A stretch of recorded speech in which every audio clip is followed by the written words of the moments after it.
Please help me welcome to the Amplify stage, Aliza Amar.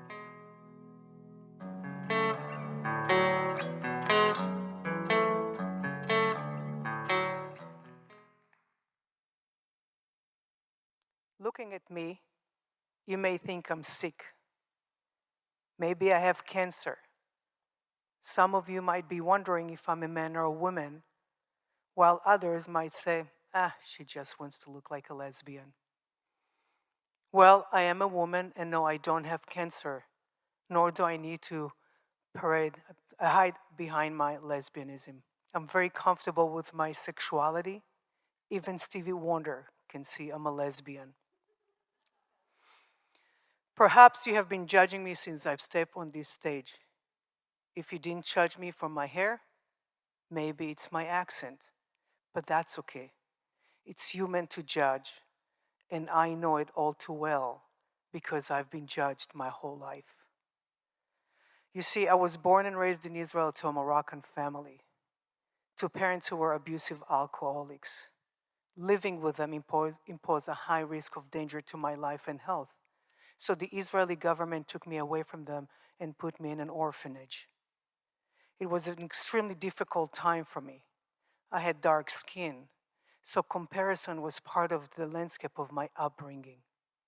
I was led to believe that others were better than, smarter than, prettier than, and more capable than I was. My upbringing was complicated by instability. I was moved every few years to a new place. I lived with new people and adapting to new rules. So adapting became my way of survival.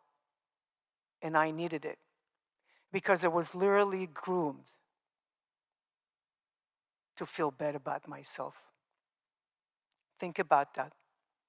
I was taken away at birth, put in an orphanage where no one wanted me. At the age of 6, I was raped for the first time by a boy whom I thought was my friend. At age 11, when I thought I might have another chance to be with my parents, they instead struck the deal to have me sold.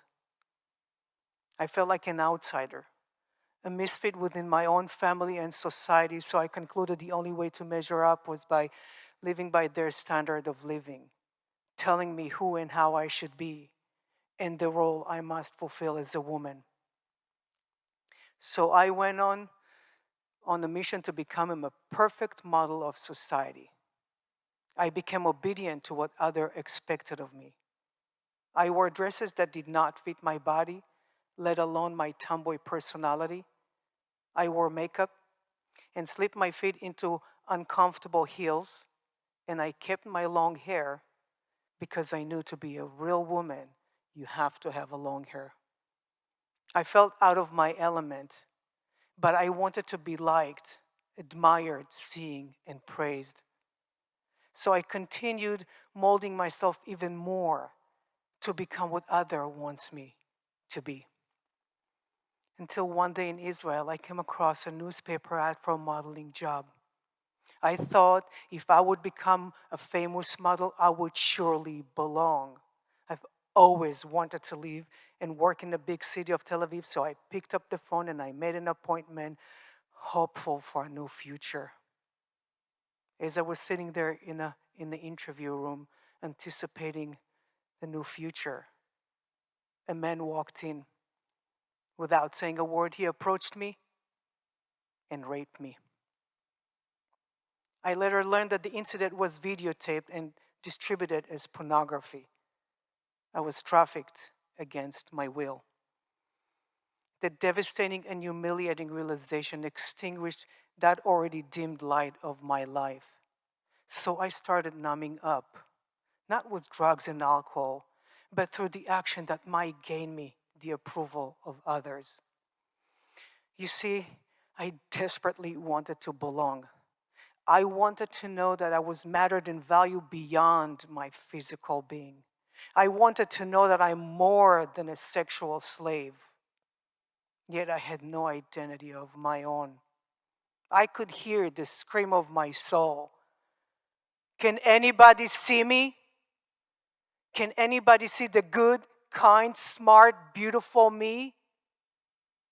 I was lost. Like Michelangelo's statue of David, I too was molded by knocking off the extra marble around me. But allowing others to dictate my life, I unknowingly let society chip away the authentic pieces.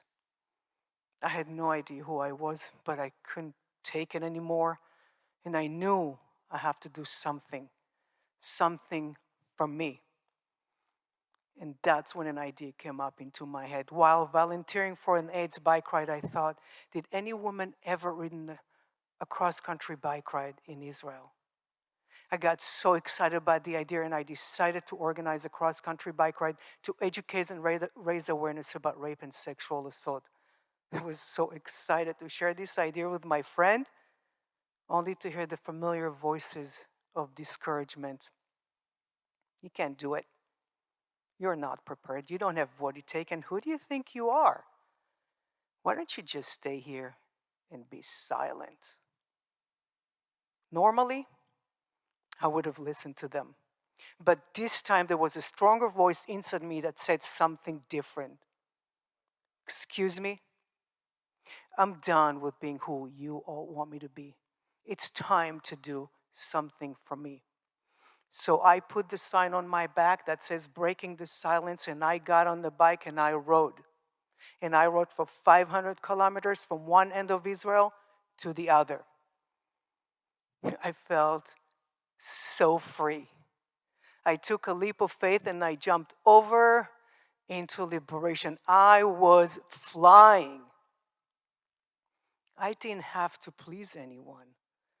I was liberated from the burden of having to take care of others, and instead, I had time to be with Aliza and discover me. Do you have desires that you are ignoring because of your fear of judgment? Are you choosing to do what others want you to do? Your choice of clothing, your choice of life partner, your choice of career, or perhaps your choice of how you wear your hair.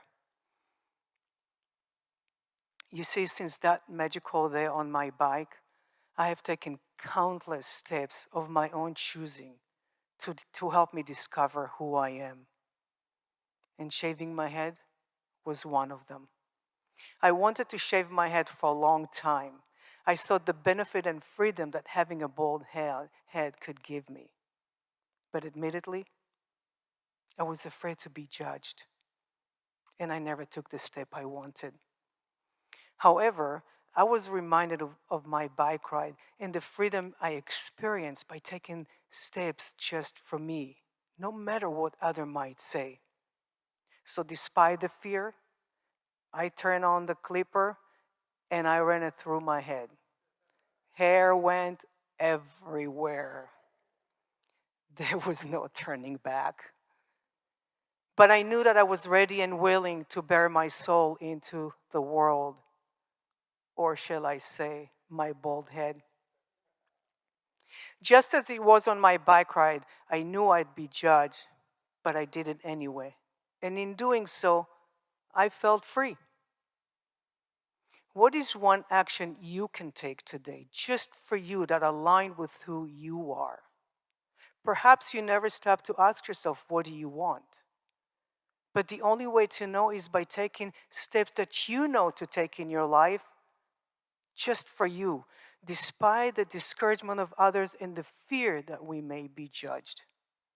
When I stepped on this stage, I know you had judgment about how I look, or perhaps how I was sounded. Look, I know I'm going to be judged.